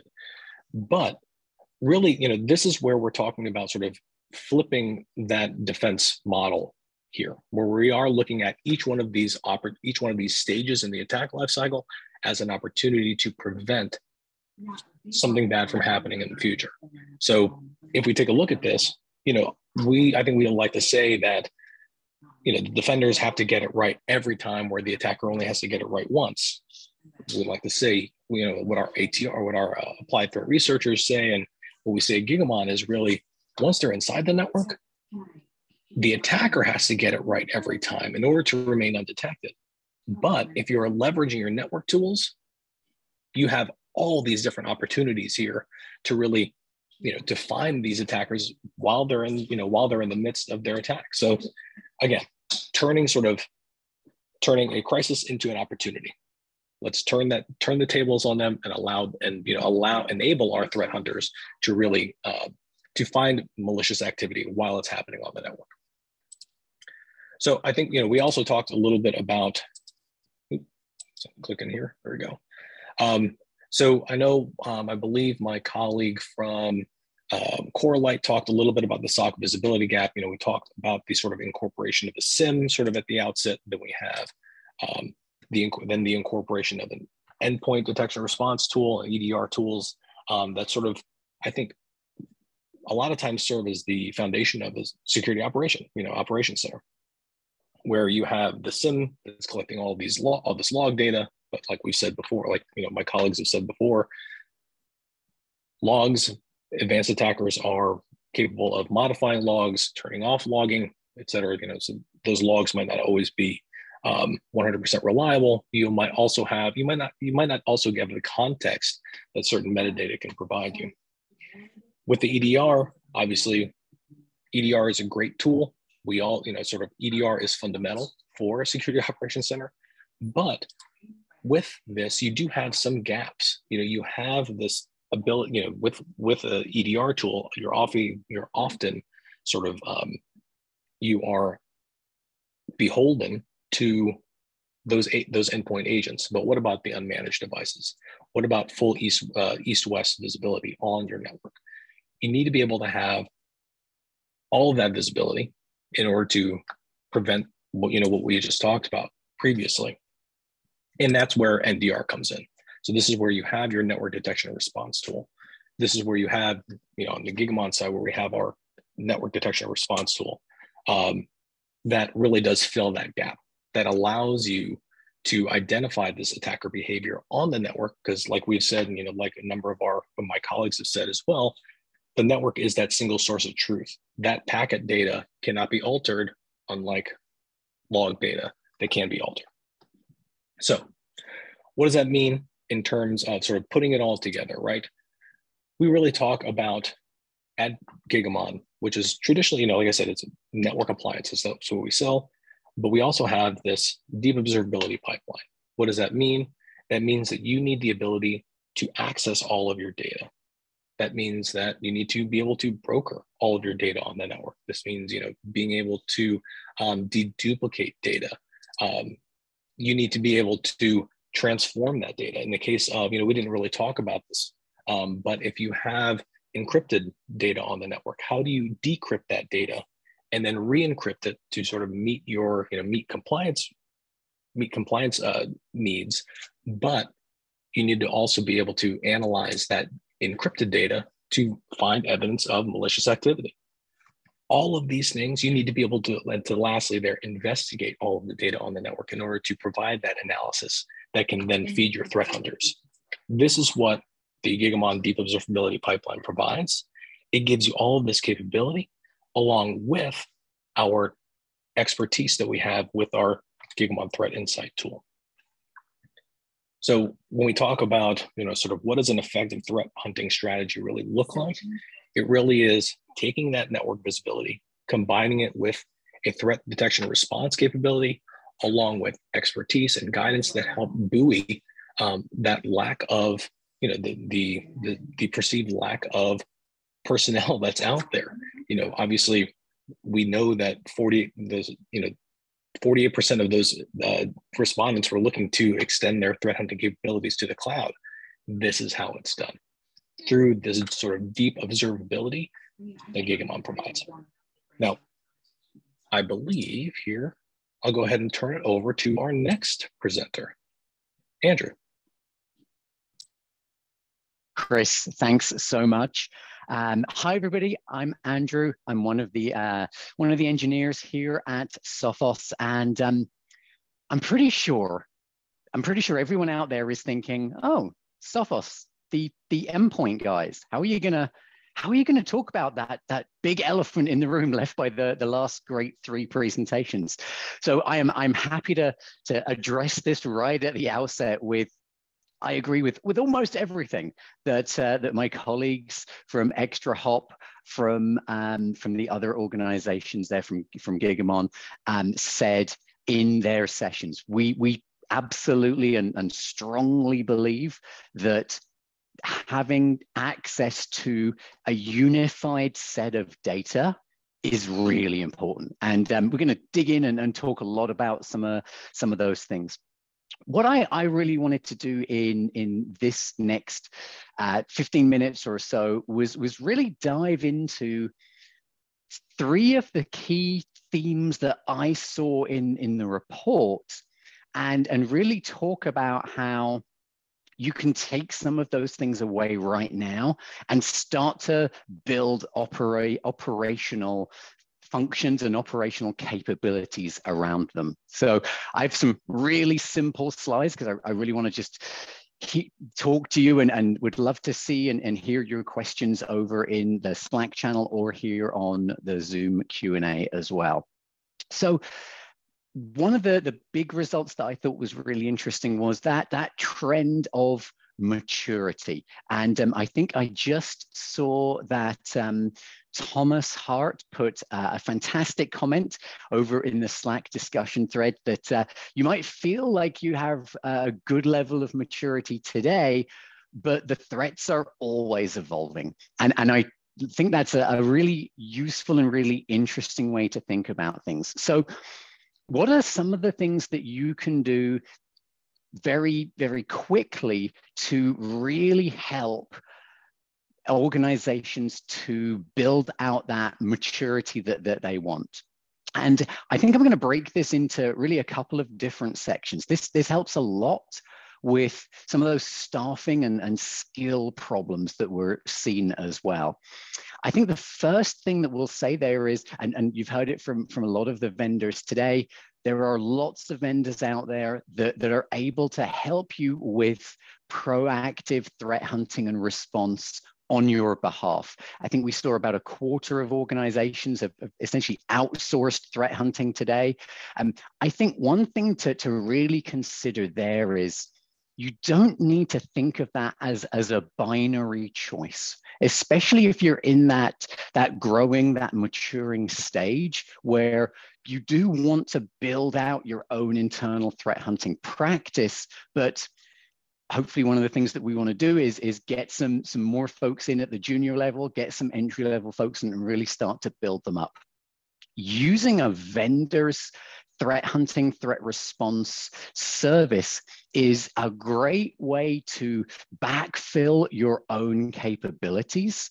And you really get a chance to interact with those experts and learn some really important things from those experts. The second piece I would say there is data.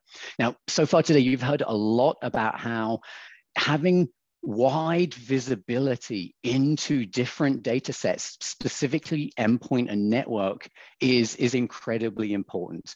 And I completely agree. Sophos is also an NDR vendor. We absolutely believe that bringing those sources together into a single data lake platform that's going to enable both the Sophos threat hunting service, but also our customers to be able to quickly move and quickly pivot around and find some of those results inside of those data sets.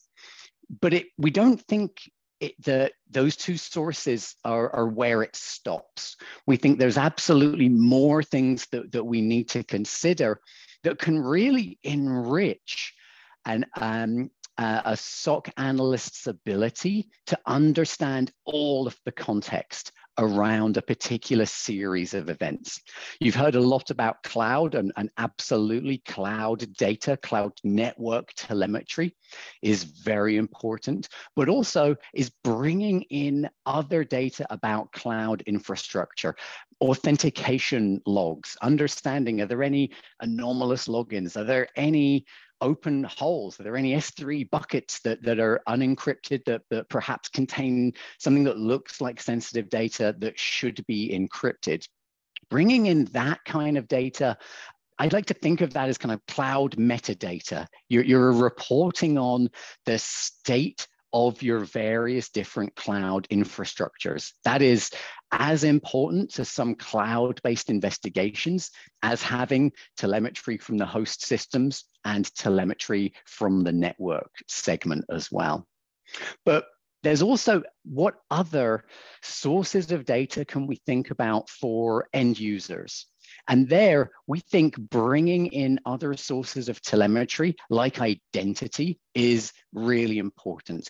So being able to pull data from an organization's Active Directory or Azure AD or their identity provider, being able to bring all of that in and really give that SOC team a full understanding of the full pathway that attacks might take.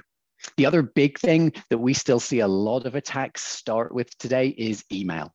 So bringing in email data, of course, we get some of that from the endpoint, but having that out on the specific data related to email is also really useful from that contextual perspective.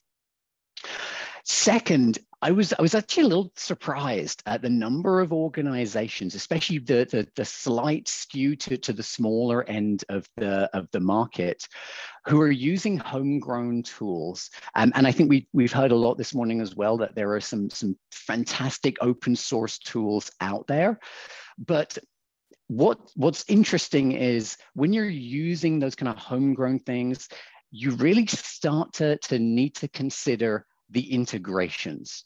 How does that homegrown tooling, how is the best way to build those integrations in with what is hopefully a single data plane, that data lake or SIM context?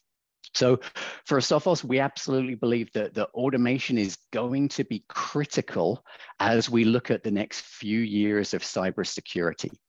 One thing that I thought was quite interesting as well from the report was the quick cadence of organizations talking about reviewing their threat hunting methodology. And I know the initial representatives from SANS mentioned that perhaps once a month is a little too quick. I'm drawing some of my own conclusions from that, but what I wonder is organizations are actually reviewing their response playbooks, perhaps more on that kind of cadence. And that certainly makes sense. Again, automation plays very importantly here. One of the key things to consider is if a threat hunt or an incident response exercise has led to taking a series of actions, really thinking, is this a good situation that I could apply some automation to in the future? Do I have a high enough level of confidence that if I've seen this series of events that I can automatically take some steps? One of the things you might want to consider there is building in immediate verification from an authorized individual. For instance, you may say, if we have telemetry across the network and the endpoint that gives us a very strong signal that a system is about to be attacked by some ransomware, we've seen something that's compelling command and control activity, we've seen some compelling data exfiltration activity that so far hasn't been proactively blocked, you may want to carry out some tasks on that. You may want to kill some processes or isolate that machine from the rest of the network. But human beings need to bring in some context there. What if it's a critical business application that you want to terminate a process of? In that moment, you might want to have a mechanism to have an authorization go out to an administrator or multiple administrator cell phones with that level of telemetry and context. So these series of detections have been observed. This is the other context about the host. If it's an endpoint, who the user is right now, in this moment, we have a series of response actions that we could take, which with the context that you as a security analyst have is the most important, the most useful one to take at that time. So strongly believe that automation is key. And I would definitely recommend regularly reviewing those playbooks. I think once a month sounds quite good for playbook review. One of the key things to track there is whether it's been used since. It's kind of, it's a lot like when you have a firewall rule and it tells you, since you implemented this policy, it's processed 0 kilobytes of traffic. So we either don't need that rule or we've malformed the rule and it's not blocking or allowing the traffic we're expecting. Definitely worth reviewing that kind of data for for any automations and playbooks that have been generated.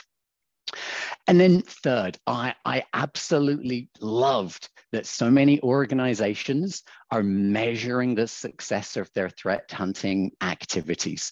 I really believe that that's a critical piece as well. And I think we've seen some questions in the Slack room there about where do you start? How do you start to define that? I think MITRE is a good place.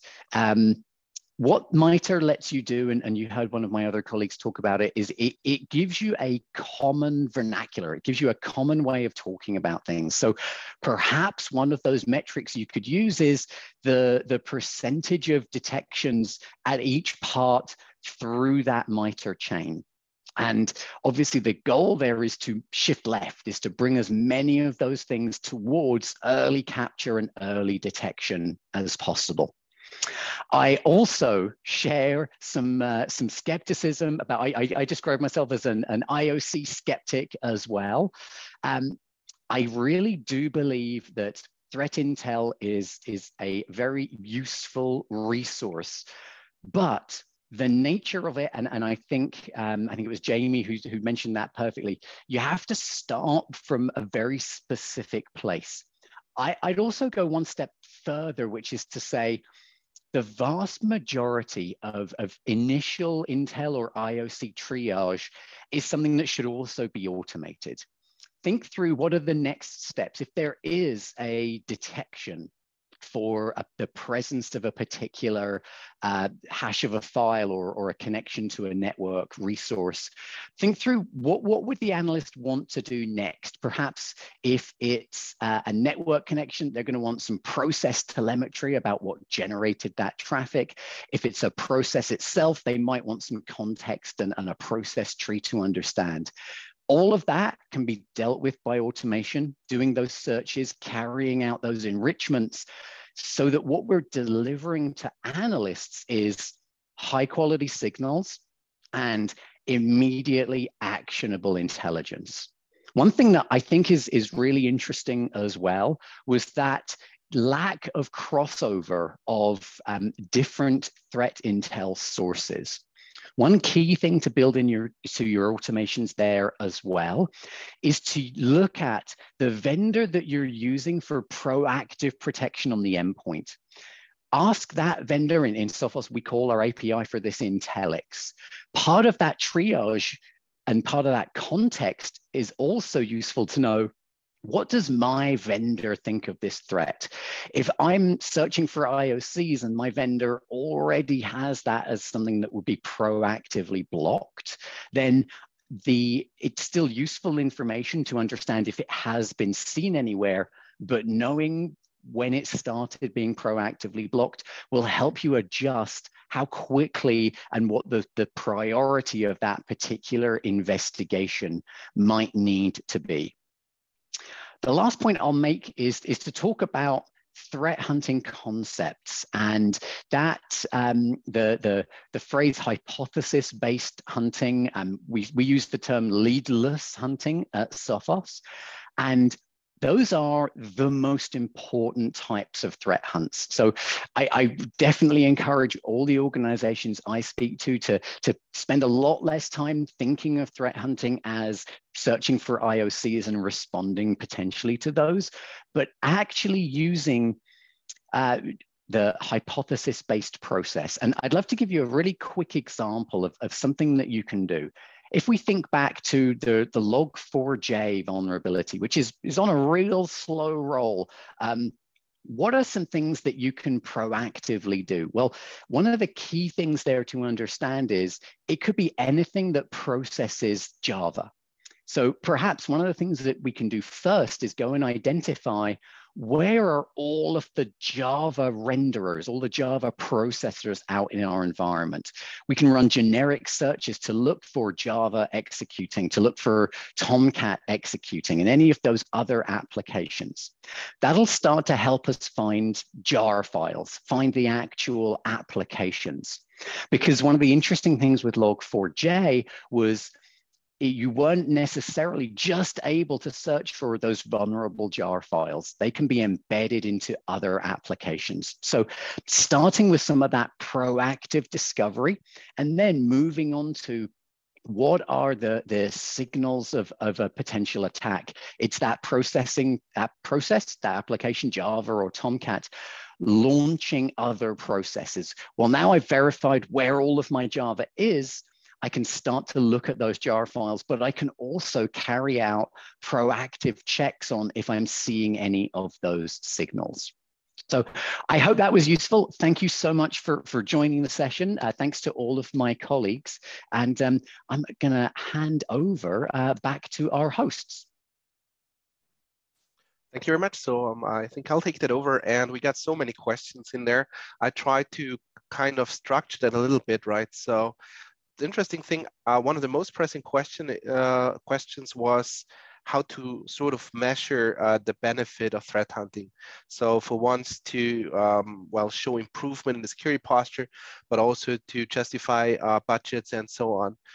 And that is something I think that could be a vendor-specific topic. Do you have any ideas how to do that? I mean, I have an idea of how we do it, but I would be interested in how you could support that.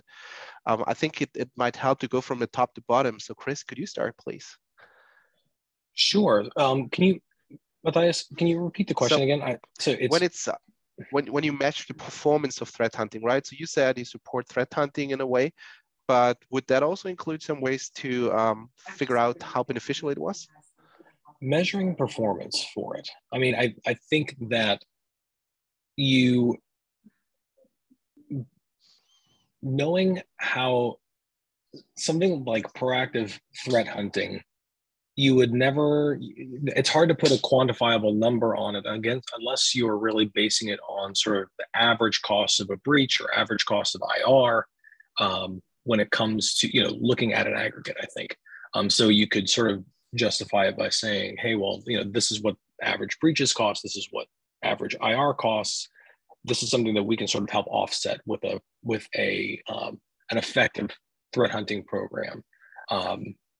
Beyond that, I think it really is sort of, it's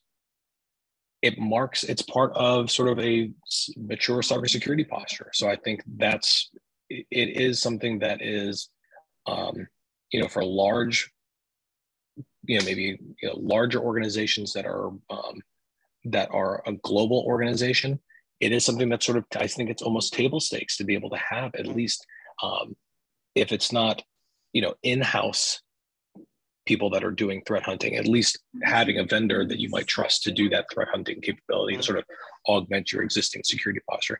I wish I had a better, sort of way to quantify it, but I really think it is sort of measuring against what's out there and sort of showing either, CISO level, board level, this is something we want to avoid, so that we, if you are doing proactive threat hunting, this is something, we can avoid being that headline. We can avoid, sort of having to, fall, whether maybe in the EU, falling into the GDPR fine, into those GDPR fines and things like that. So I think it's sort of like showing the worst case scenario and saying, this is what we're avoiding by doing this. Mm-hmm.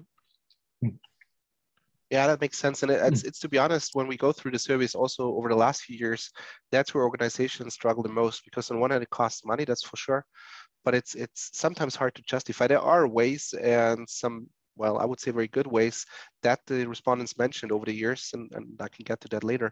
But I was just interested in if there is like some sort of dashboard that you could help like the threat hunting managers out with. Jamie, what's your take on that? Just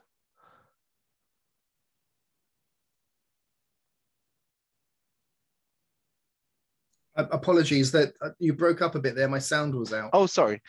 Do you have any take on like how to justify spending money for threat hunting? Yeah, it's really tricky. So when I go in and speak to customers who are starting the threat hunting journey, they ask very similar questions. And a lot of the time, it's about how do you measure success? And does success look different for a mature threat hunting organization compared to an organization who's just getting started and maybe their people aren't very skilled? And the reality is, of course, the answer to that is yes.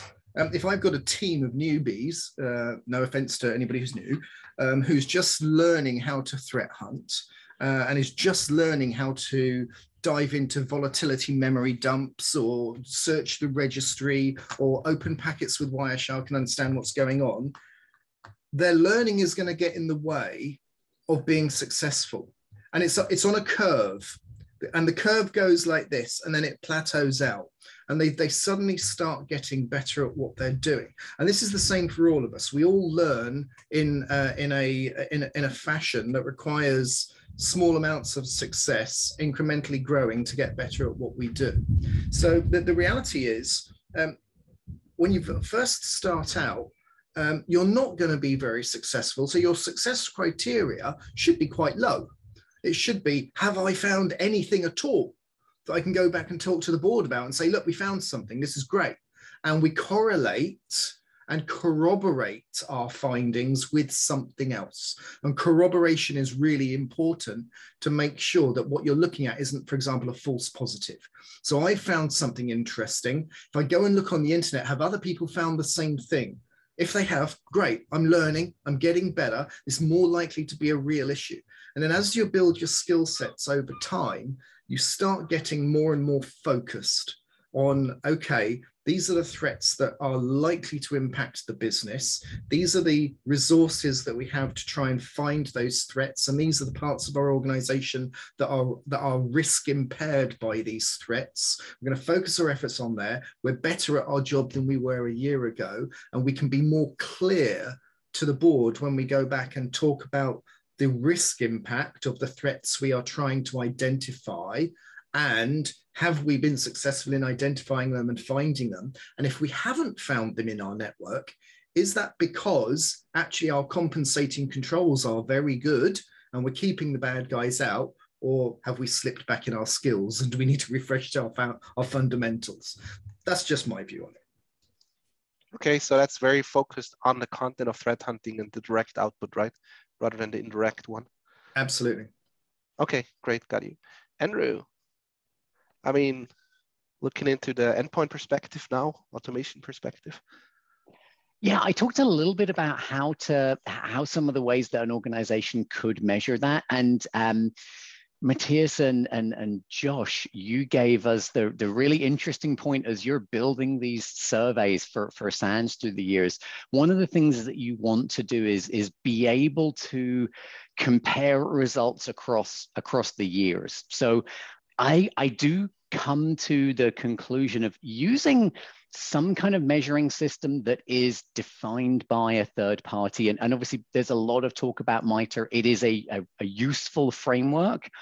I think for an organization that's just starting to try and understand even how to build those metrics, I think the attack framework is a good place to start, with that view of let's understand the bulk of detections across the whole spectrum. Mm-hmm. And as just mentioned, what can we do that are compensating controls that have a sufficiently low false positive rate? And then how do we shift that detection from, it's really easy to build rules that say if a young process on a system looks like it reads a file and then writes the file back and renames it, that sounds concerning.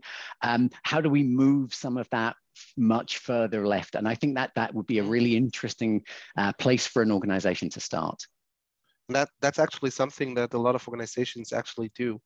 Because with MITRE, you do have the ability to put your SOC abilities and which are reactive, right, and your threat hunting activities which are proactive into one common pool. And eventually, when you master something in the threat hunting part, you just move it over to the SOC if it's possible. So this is a very good integrated view, and I know as a fact that quite a few organizations are using something like that.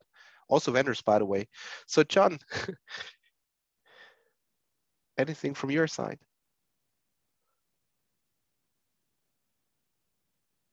Can you hear me? Yeah, now I can hear you. I think, no, I think the points I would have made have already been made by the other speakers. And I did jump in on the chat as well earlier on the Q&A to answer a question regarding measurement. But yeah, no, let's give time to other questions as well. Okay, just one thing that helps organizations to justify, the expenses coming with threat hunting is some side effects that you have. And we mentioned that in the talk, in our part of the talk as well. So one of the things is you can get down false positives, and that translates directly into money when it comes to SOC. And the second thing is you can establish visibility and you can check out tools. So if a tool is not good in detecting things in a threat hunting operation where you focus around what you want to detect, then it's probably also not good in a SOC context, because the SOC will not detect it either, right? So give you a little example. So for example, if you're looking into something, a detection rule, because an attacker group uses a certain registry key for something, and that certain registry key happens to be in the user branch of the registry, so in the current user branch of a certain user, then many EDR products probably won't even detect it because not all of them cover that. And this is something that a SOC does not necessarily realize at the right time. It just put in a rule to detect that, but all of a sudden they realized they couldn't even see that at this point. So those things can definitely help to justify the threat hunting effort, especially if you bind them to the SOC success, because I mean, in the end, they're all going after the same kind of success when it comes to protecting a company. So this is just something that when we were asking around a little bit, that other organizations came up with. And I think you can use that SOC kind of perspective to justify a lot of expenditures here. So we got quite a few questions that were put in here. One is in general how packet analysis can help threat hunting, and especially, and that's good that we have 3 vendors on the network side, especially now that 90% of the traffic, so that's quote from the question, is TLS or in any other form encrypted. So what is it you're looking at? We should probably start from the other side now. So John. Yeah, I'll take a crack at that. So I think, you saw some screenshots. I think it was my colleague at maybe ExtraHop that was showing you some packet analysis screenshots. I think our perspective, and what I hear from customers on packet analysis with regards to threat hunting utility is kind of twofold. One, definitely useful, right? There's definitely a role for packet-based analysis in the world of threat hunting on the network side, especially, right? There's some level of payload depth that you may need to go to that abstract layer of, layer 7 logging of the network won't necessarily capture. So just out of the gate, yes, there is a role for packet-based analysis. I think the challenge, the second point is the challenge, right? There's the encryption challenge, which was brought up in the Q&A. I think my perspective there is, decrypt where you can, and where you can't, there's still, useful information, observable information in encrypted traffic that you can actually instrument in threat hunting, right? The protocols themselves, while they may be encrypted, still have observable elements that may be useful context. It's not going to provide payload information, but it's useful context. And then there's also, if you get clever, some behavioral kind of insights you can derive from encrypted traffic analysis by looking at payload size and timing and sequencing and contextual information that can provide additional analysis. So it's not a total curtain closed black box necessarily. Decrypt where you can and where you can't. There's actually still a lot of light, I think, to be squeezed. Lastly on the packet analysis front, and then I'll turn it over to a colleague. I think one of the challenges we hear too is traditional full packet capture is kind of like everything, right? I actually started my career being trained on Wireshark of all things, and it provides very deep visibility, but in a very traditionally limited historical window, which is to say you can only go back in time on your network a few hours, a few days. And as a threat hunter, sometimes you're going to need to go back in time on your network weeks or months, right? Especially if you're dealing with a sophisticated actor and a very complex threat. And thinking about how you can capture packets in a more flexible manner, like alert-based triggers, et cetera, can help you kind of dial down that volume of data and make the packets you're using a lot more discoverable and accessible in your hunt. Okay, so cool. Thank you very much. So just to get some sort of order, Chris, can you do that? And then next round we start with Jamie. Oh, I would go ahead and defer. I'm sorry. Maybe to Jamie, I think. Okay. Just sure, I was answering one of the questions on the Q&A. Sorry, on the. Oh no, that's good chat. Because if we can clean that up, that's also good because then all questions are answered. So I'm just picking the most prevalent ones, right? That we got more than once.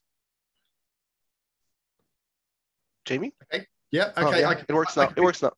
I can pick that up as well. So look, I agree almost entirely with what John said about packet analysis. There's a couple of things to take into account from that question. The first thing is, unless you absolutely need to keep packets for forensic reasons or compliance reasons, if you can extract all of the useful information out of packets and store that in a transactional record store and a metric store for things like bytes sent and received and things like that, then you shouldn't need to keep packets. unless you like buying lots and lots of hard disks, which, you know, if you buy things from EMC, they will love you, you know, things like that. It's not necessary nowadays for products like NDR to keep packets. And in actual fact, full packet capture has its uses, but targeted packet capture, or what we call precision PCAP, where a packet capture is initiated off of the back of a detection, then that can give you a much easier answer to that story. And John was absolutely right that in actual fact, when you look at things like threat hunting and compare threat hunting to incident response is usually dealing with now. It's dealing with things that are maybe a week old at most. And you can keep packets for a week, that's no big deal. But if you need to do threat hunting, you might be going back 3 months, maybe 6 months in some cases. And in those cases, full packet capture can become onerously expensive. And not only that, but going through packets for that amount of time, nightmare, you don't want to do it. So the best idea really is to pull all of the useful data out of those packets and store it in a transactional record store in something like Google BigQuery, where ML can search it and humans can search it. And that's our approach. That's the way we do things. On the encryption side, John, again, has the right idea, decrypt where you can. But I would also point out the fact that there's a certain amount of, well, I think the question in chat said about TLS. Decrypting TLS can be a bit of a problem. Well, it's not just TLS though. There are other protocols on your networks that are encrypted that you need to be concerned about. SMBv3, WinRM, MSRPC, the protocols that lateral movement hides in. And decrypting TLS isn't going to help you there because that's, you know, an entirely different protocol. So in actual fact, what you want to be able to do is decrypt all of the useful protocols. And remember things like man-in-the-middle decryption, like we used to do with blue coat proxies and things like that. TLS 1.3 breaks that. You can't do that anymore. So that's another potential limiting factor. So the answer is that you want to provide a decryption capability or have a decryption capability that can do SSL and TLS, and you don't want to do it man-in-the-middle anymore. So you want an appliance or you want an agent on your critical assets that will grab the ephemeral keys from TLS 1.3 for you.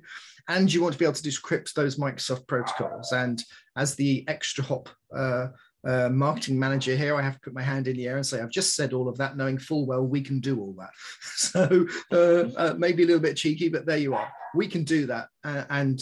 It's useful to be able to do that. Encrypted traffic analysis, we do that as well, because you know what? It's good at doing quite a few things. And the good thing about encrypted traffic analysis and looking at things like JA3 certs and other types of certificate and traffic analysis is it can give you good insights into what's going on.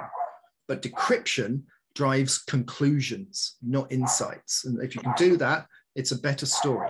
But if you can't do it, the best thing still is decrypt where possible and encrypted traffic analysis where you can't. I have a follow-up question. Do you think it's easier to hide on an endpoint or on the network? It's easier to hide on the network simply due to the scale of the network. If you're in an organization that has 100,000 users, which all have 2 or 3 devices, and they have multiple geographies around the world, and maybe some of their devices are PCs or VoIP phones, or maybe you're in a healthcare organization and they have MRI scanners using esoteric protocols like HL7, which most organizations don't even take a look at. We do. If you are able to hide in the noise, and remember that with Microsoft networks in particular, most of the protocols as a default give you cover because they're encrypted, then it's a great place to be an attacker. But that's where you use good NDR to open up those things, get visibility of the entire environment, look at as many protocols as you can, because the bad guys aren't just going to stick to hiding inside the common protocols. You want as much visibility and observability of that environment as you can. I'd say it's easier to hide in a network than an endpoint. They might hide in a common protocol and just add their own protocol layer on top of that, but yeah. Absolutely. Yep. But I think that's a good lead over to Andrew here. So Andrew, when you do threat hunting, and you probably use both because you mentioned you have both capabilities, are you using rather network or endpoint as primary source and the other one on the same level, or rather as an enrichment source? So what is your strategy on that?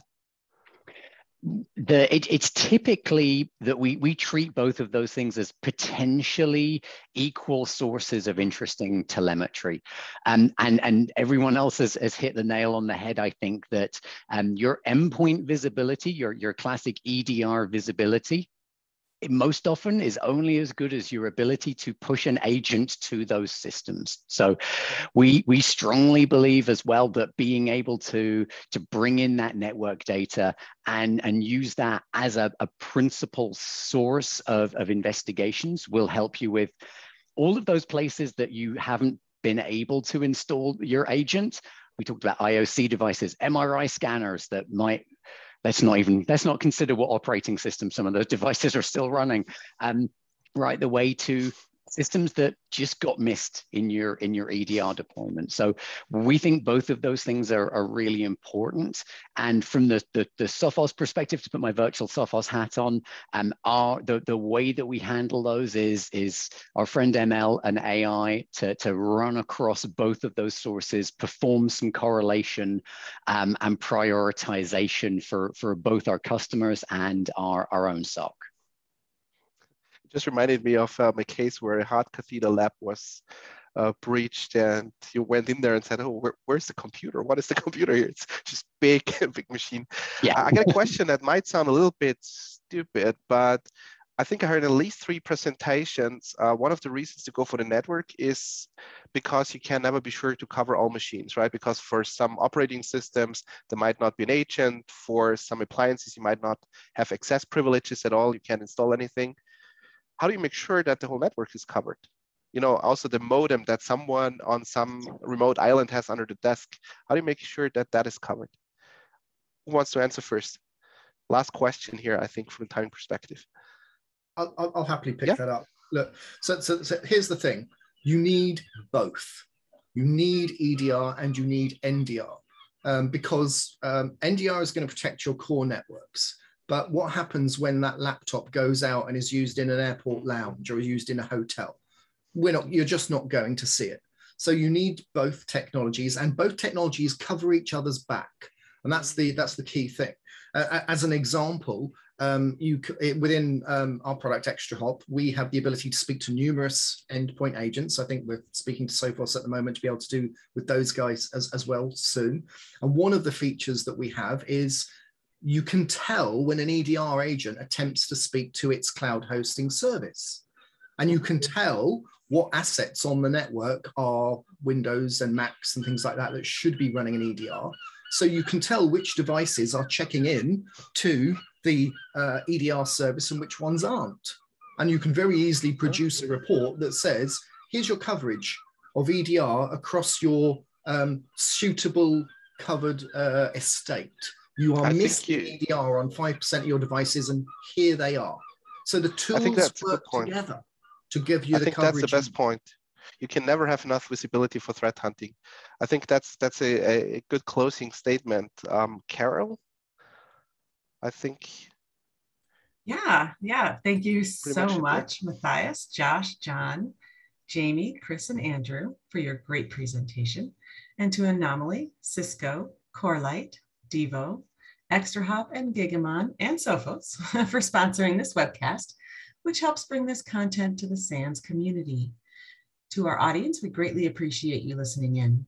For a schedule of all upcoming and archived SANS webcasts, including this one, please visit sans.org/webcasts. Until next time, take care, and we hope to have you back again for the next SANS webcast.